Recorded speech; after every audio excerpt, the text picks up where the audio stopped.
شما شنونده پادکست آخرین شاهد هستید.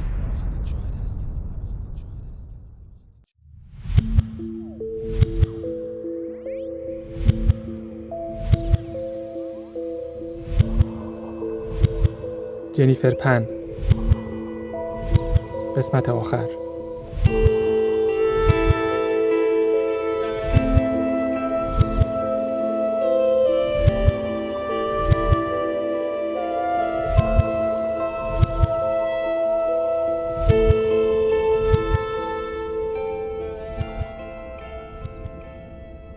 سه ماه قبل از حمله افراد مسلح به منزل خانواده پن در بهار 2010 جنیفر با یکی از دوستان قدیمی دوران مدرسه به نام اندرو مانتمیور تماس گرفت.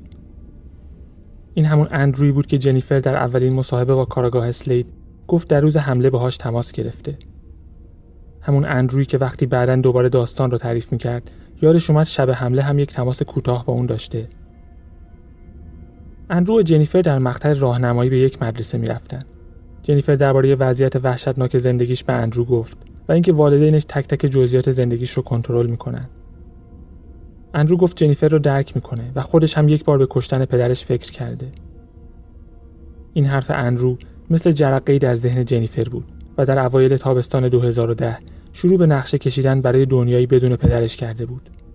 اندرو جنیفر رو به هم‌اتاقیش ریکاردو دانکن معرفی کرد. اونا نقشه‌ای کشیدن تا ریکاردو پدر جنیفر رو در پارکینگ محل کارش به قتل برسونه. جنیفر $1500 از تدریس پیانو کنار گذاشته بود. اون رو به ریکاردو داد و گفت برای مشخص کردن روز حمله باهاش تماس میگیره. در جولای 2010 جنیفر با ریکاردو تماس گرفت و ازش خواست با هم قهوه بخورن. در وضعیتی عصبی و آشفته بود و از اندرو خواست والدینش رو به قتل برسونه. ریکاردو همون مرد سیاه‌پوستی بود که عموی جنیفر اون رو با جنیفر در کافی شاپ دیده بود. ریکاردو میگفت یک بار از جنیفر پول گرفته اما فقط $200 بوده و پول رو هم بهش پس داده و درخواستش برای کشتن والدینش رو هم نپذیرفته. بعد از اون جنیفر به سراغ دوست پسر سابقش یعنی دنیل وونگ رفت. جنیفر از حساب و کتاب والدینش خبر داشت و میدونست وضعیت مالیشون چطوره. اگر والدینش میمردن $500,000 به ارث میبرد. میتونستن با دنیل یه خونه بخرن و یک زندگی عادی داشته باشن. برای دنیل که تجربه مواد فروشی داشت، پیدا کردن کسی که حاضر باشه به خاطر پول هر کاری بکنه سخت نبود. دنیل جنیفر رو با لنفورد کرافورد آشنا کرد. صداش میکردن رفیق. دنیل یه آیفون به جنیفر داد تا بتونن بدون اینکه کسی بفهمه با هم در تماس باشن. جنیفر از اون گوشی استفاده میکرد تا به دنیل و کرافورد زنگ بزنه. بعضی اوقات سیم کارت رو در می آورد و تو گوشی خودش میذاشت. کرافورد 2 نفر دیگر رو هم اجیر کرد. دیوید میلوگنم و اریک کارتی که قرار بود ماشین رو پیدا کنه و رانندگی کنه. پولی که برای هر کدوم از والدین می‌خواستن $5,000 بود. در مجموع $10,000. اگر یادتون باشه دنیل هم عمدن یا سهواً در مصاحبهش دقیقاً به همین مبلغ $10,000 اشاره کرده بود. جنیفر مبلغ کمی رو به عنوان پیش پرداخت داد. قرار بود $2,000 در جریان حمله بهشون داده بشه و باقی مبلغ هم بعد از اینکه جنیفر بیمه عمر والدینش رو دریافت کرد. قرار بود حمله در روز 2 نوامبر انجام بشه، اما صبح اون روز جنیفر یک پیامک از دنیل دریافت کرد. دنیل با جنیفر صادق بود. اون با یه نفر دیگه دوست شده بود و با هم زندگی می‌کردن. گفت همون احساسی رو به اون دختر داره که جنیفر به دنیل داره. جنیفر گفت اگر چنین احساسی بهش داری، پس برنامه‌مون با رفیق رو کنسل کن. دنیل گفت فکر کردم این کارا به خاطر خودته. جنیفر گفت آره، ولی بدون تو جایی برای رفتن ندارم. بعد جنیفر یک پیامک از کرافورد دریافت کرد. زمان مأموریت رو مشخص کنید. جنیفر جواب داد امروز نمیشه. برای شام میرن بیرون و دیر برمیگردن. روز بعد دنیل دوباره به جنیفر پیام داد. با اینکه رابطش با جنیفر رو تموم کرده بود، شروع به زدن حرفای عاشقانه کرد و جنیفر رو هم به این کار تشویق کرد. صبح 8 نوامبر 2010 جنیفر یه پیامک دیگه از کرافورد دریافت کرد. بعد از کار بازی رو شروع میکنیم. باشه؟ بین 4:30 عصر تا 10:25 شب جنیفر و دوست قدیمیش اندرو نزدیک به 100 پیام به هم دادن. تلفنی هم صحبت کردن. اندرو نقشی در این حمله نداشت، اما جنیفر بهش گفته بود چه برنامه‌ای داره. اندرو این مسئله رو انکار کرد. با اینکه چند ماه قبل جنیفر رو به ریکاردو معرفی کرده بود، کسی که فکر می‌کرد میتونه کمکش کنه پدرش رو بکشه، در دادگاه شهادت داد که فکر نمی‌کرده جنیفر واقعاً چنین کاری بکنه. محتوای پیام‌هایی که دادن مشخص نیست، چون جنیفر اونها رو قبل از حمله پاک کرد. ساعت 6:12 عصر لنفورد کرافورد به جنیفر زنگ زد. وقتش رسیده بود. بعد از اینکه جنیفر با دوستش ایدریان تلویزیون تماشا کرد و ایدریان رفت، جنیفر و دنیل پیام‌های زیادی به هم دادن و درباره مسائل بی ربط صحبت کردند. ساعت 9:35 شب دیوید میلوگنن با جنیفر تماس گرفت. بهش خبر داد که نزدیکن. جنیفر بعد از قطع کردن گوشی در اتاقش رو باز کرد و به طبقه پایین رفت. به مادرش شب بخیر گفت. به سمت در ورودی خونه رفت و قفلش رو باز کرد. 2 دقیقه بعد از ساعت 10 جنیفر به سمت اتاقی که کنار اتاق خواب والدینش بود و پدرش اونجا خوابیده بود رفت. چراغ رو برای چند لحظه روشن کرد و بعد خاموش کرد. چیزی که در تصویر دوربین مداربسته خونه‌ای که اون طرف خیابون بود ضبط شده بود. 2 دقیقه بعد دیوید میلوگنن دوباره تماس گرفت. این بار بیشتر از 3 دقیقه صحبت کردن. چند ثانیه بعد از قطع کردن تلفن، یه ماشین اجاره‌ای جلوی خونه‌شون توقف کرد و لنفورد کرافورد، دیوید میلوگنن و اریک کارتی از در جلوی خونه وارد شدند.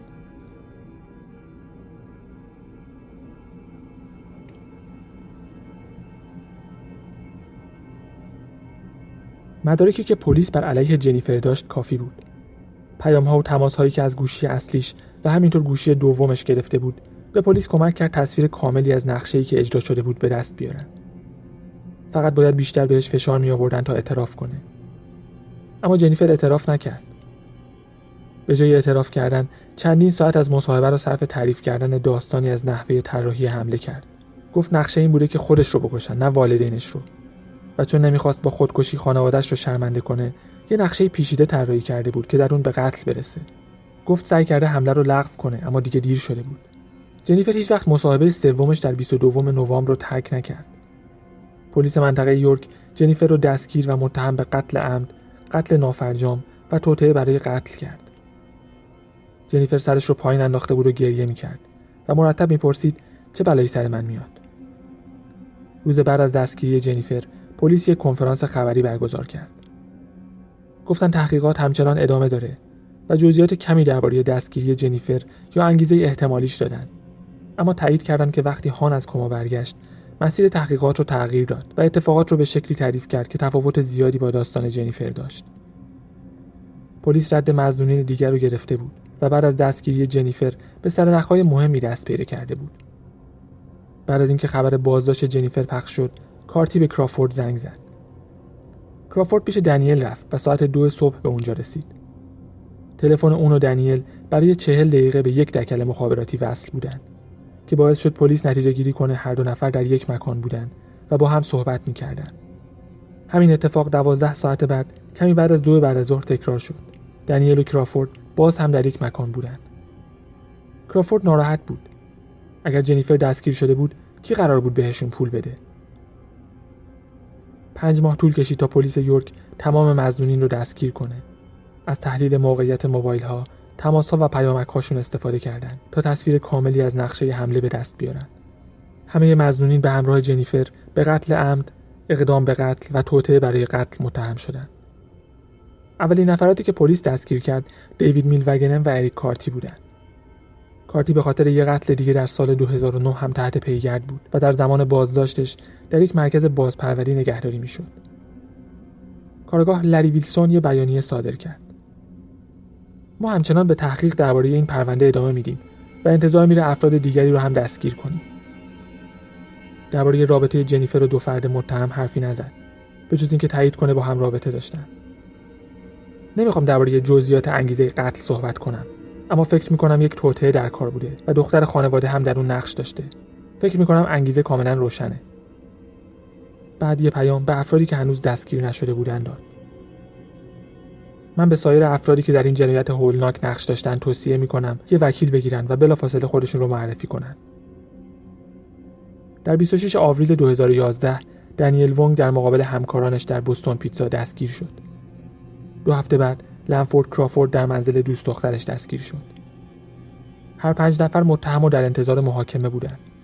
از پلیس به خاطر تلاشش برای گرفتن رد متهمین و دستگیری اونها تقدیر شد. هنوز این شک وجود داشت که افراد دیگری هم در این حمله دست داشتند و هنوز معلوم نبود چه کسی ماشه رو کشیده. اما تصمیم گرفتن پرونده رو با متهم کردن هر 5 نفر به قتل عمد، اقدام به قتل و توطئه برای قتل ادامه بدن. تحلیل سوابق تلفنی در نوع خودش کم نظیر بود و بیش از 1 میلیون داده مربوط به تلفن‌های همراه برای بازداشت متهمین بررسی شد. 3 سال طول کشید تا دادگاه برگزار بشه. وقتی محاکمه در 19 مارس 2014 شروع شد، پیش بینی میشد 5 ماه طول بکشه و در نهایت 10 ماه طول کشید. در زمان حمله رسانه‌ها پر از اخبار این پرونده بود و به یکی از مهمترین و عجیبترین پرونده‌ها تبدیل شده بود. تیترهایی مثل محاکمه دختر جهنمی شروع شد نشون میده چه فضایی بر رسانه‌ها حاکم بود. خبرنگارهایی از سرتاسر کانادا، آمریکا، چین، فیلیپین و ویتنام اخبار پرونده را دنبال می‌کردند. داستان جنیفر به چندین نسل از آسیایی‌هایی که به کانادا مهاجرت کرده بودند تسری پیدا کرد. پدرها و پدربزرگ‌های سخت‌کوش با هان پن که فقط بهترین‌ها را برای دخترش خواسته بود همدردی می‌کردند. بچه‌هایی که تربیت مشابهی را تجربه می‌کردند با جنیفر همدردی می‌کردند. دختری که مدام بهش فشار آورده بودند تا به انتظاراتی برسه که در توانش نبود. جنیفر که حالا 27 سال داشت، در 3 سالی که در بازداشت بود شکسته شده بود. چهره‌اش دیگه معصوم و کودکانه نبود. 3 سال وقت داشت تا به تصمیماتی فکر کنه که در زندگیش گرفته بود و اون رو به اینجا رسونده بود. 3 سالی که از عشق و حمایت خانواده‌اش بی‌نصیب شده بود.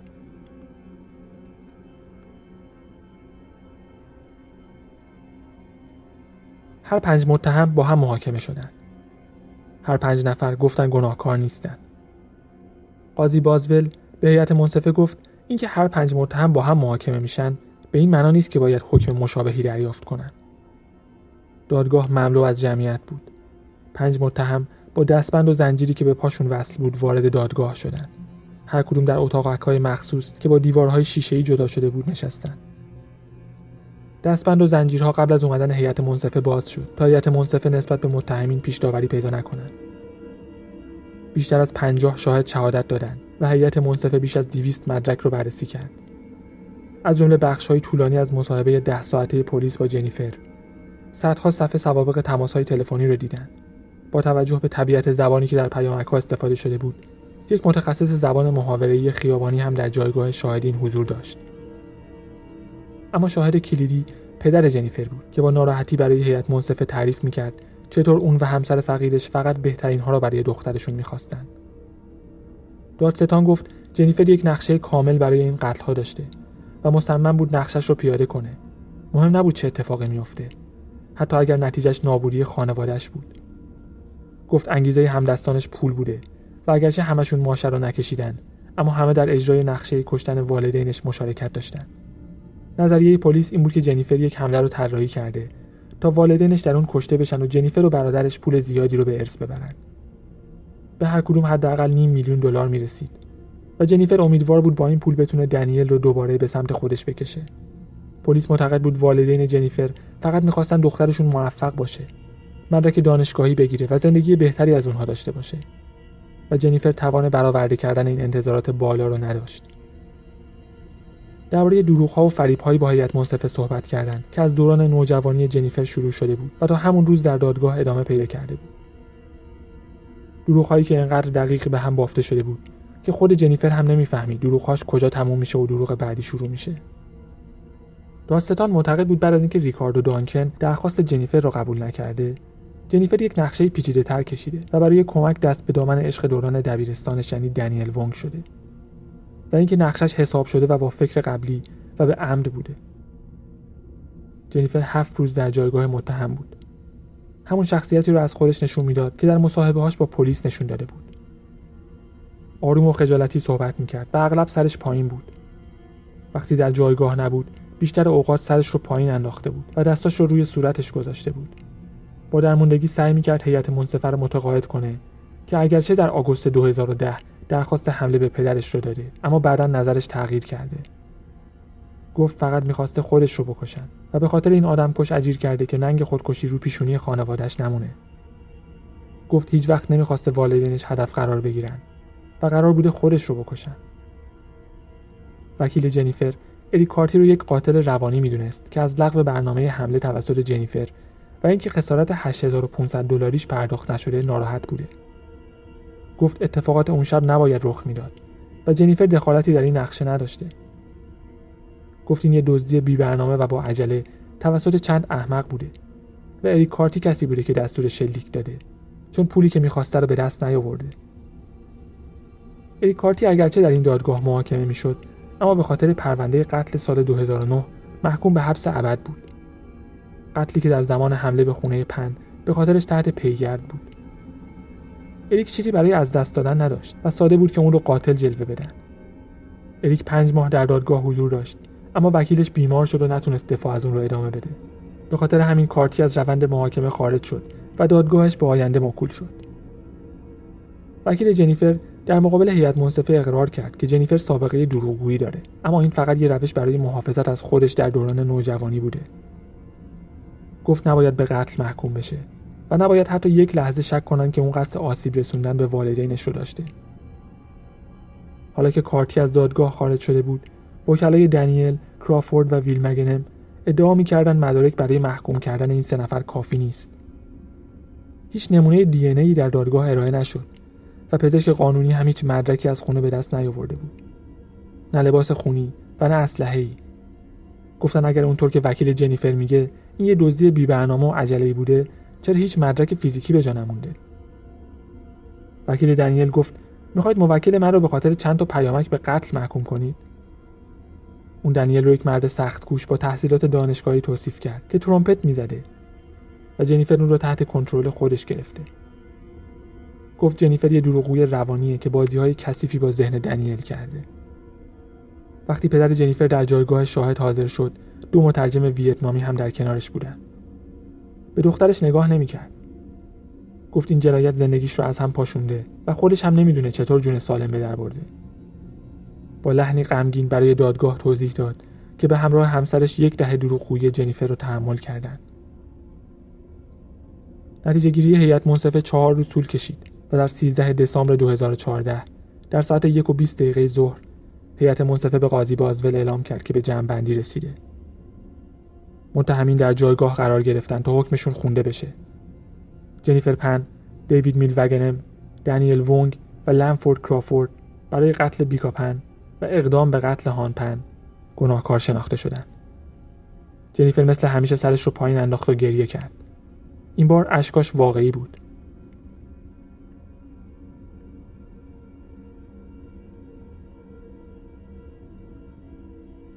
هان خوندن آخرین اظهاراتش به عنوان شاهد پرونده رو به دادگاه واگذار کرد. نوشته بود: وقتی همسرم رو از دست دادم، در همون زمان دخترم رو هم از دست دادم. دیگه احساس نمی‌کنم خانواده‌ای دارم. احساس می‌کنم در روزی که بیکا مرد، من هم مردم. زندگی من در اون روز به کلی تغییر کرد. بعضیا میگن باید خوشحال باشم که زنده موندم، اما منم احساس می‌کنم مردم. به خاطر آسیبی که بهم وارد شده دیگه نمیتونم کار کنم و تمام تفریحات سابقم رو رها کردم، مثل باغبانی، تعمیر ماشین و گوش کردن به موسیقی. دیگه هیچ کدوم برام لذتی نداره. دلم خیلی برای همسرم تنگ شده. اون بهتر از همه منو میشناخت و همیشه مراقبم بود. بدون اون خیلی تنهام. ما بیشتر از 30 سال با هم زندگی کردیم. بیکا همسر و مادر خوبی بود. همیشه بچه‌هاش در اولویت بودن و به ندرت برای خودش پول خرج می‌کرد. عاشق موسیقی و رقص بود. وقتی من سر کار بودم از بچه‌ها مراقبت می‌کرد. همیشه دوست داشت برگرده ویتنام و من همیشه میگفتم اول باید پولمون رو خرج تحصیلات بچه‌هامون کنیم. اما وقتی درسشون تموم شد میتونیم هر کاری که دلمون خواست بکنیم. اما بیکا فرصت نکرد چنین روزی رو ببینه. دیگه از تعطیلات لذت نمیبرم. همیشه ناراحت و تنها هستم. گاهی وقتی دوستانم رو میبینم وانمود میکنم خوشحالم، اما به خانواده دوستانم و خوشحالیشون حسادت میکنم. تنها امیدم برای آینده اینه که فیلیکس ازدواج کنه و اجازه بده من هم با اونها زندگی کنم. در حال حاضر با 2 خواهر و مادر پیرم زندگی میکنم، چون خاطرات بدی از خونه خودم دارم. خونه باید تعمیر بشه، اما کاری از دست من ساخته نیست. دوست ندارم به اونجا برگردم، چون همسایه‌ها ازم سوال میکنن و من شرمنده میشم. نمیتونم خونه رو بفروشم، چون در یک محله خرافاتی چینیه و بعد از این جنایت هیچ کس دلش نمیخواد اونجا زندگی کنه. شبها خوابم نمیبره و دائما کابوس میبینم. همیشه اضطراب دارم، به ویژه وقتی چند مرد جوان رو تو خیابون میبینم. من نجات پرست نیستم، اما مردهای سیاه‌پوست واقعا منو میترسونن. هر روز قرص آرام بخش میخورم و اشتهایی به غذا ندارم، چون میدونم دیگه هیچ وقت نمیتونم دستپخت همسرم رو بخورم. به خاطر بی‌تحرکی به دیابت و کلسترول بالا مبتلا شدم. زندگی من به کل تغییر کرده. با برادر و خواهرهام در سالگرد مرگ همسرم و روزهای تعطیل به مزارش میرم و برام خیلی سخته که به یاد بیارم چطور از دنیا رفت و چه بلایی سر زندگیم اومد. من خیلی تنهام و هیچ کس نیست که باهاش صحبت کنم، چون پسرم فیلیکس علاقه‌ای نداره درباره اتفاقاتی که افتاد صحبت کنه. فقط میخواد همه چیز رو فراموش کنه. نمیخواد اسم خواهرش رو بشنوه و نمیخواد بدونه تو دادگاه چه اتفاقی افتاد. فیلیکس منزوی شده و آدم متفاوتی شده. نمیخواد تو تورنتو دنبال کار بگرده، چون احساس میکنه سابقه خانوادگی بدی داره. چون همه درباره قتل مادرش میدونن. امیدوارم دخترم جنیفر به اتفاقی که برای خانواده‌اش افتاده فکر کنه و یک روز به انسان خوب و صادقی تبدیل بشه.